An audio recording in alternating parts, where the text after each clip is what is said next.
Idem si kúpiť nové auto, zase, čo skoro vám ukážem aké. Aké auto to bude tentokrát? Vítajte. Môžem vám nejako pomôcť? Ja by som... Nový športiak. Nie. Ja by som potreboval skôr auto na nový biznis. Kancelária na kolesách. Malý kufor.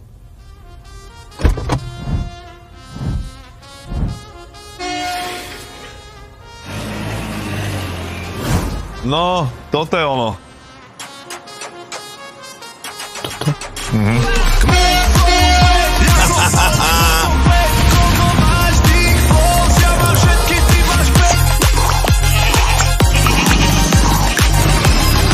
Extrém. S Kauflandom spúšťame nový biznis. Produkt Extreme Boost nájdeš teraz exkluzívne v Kauflande. Kaufland.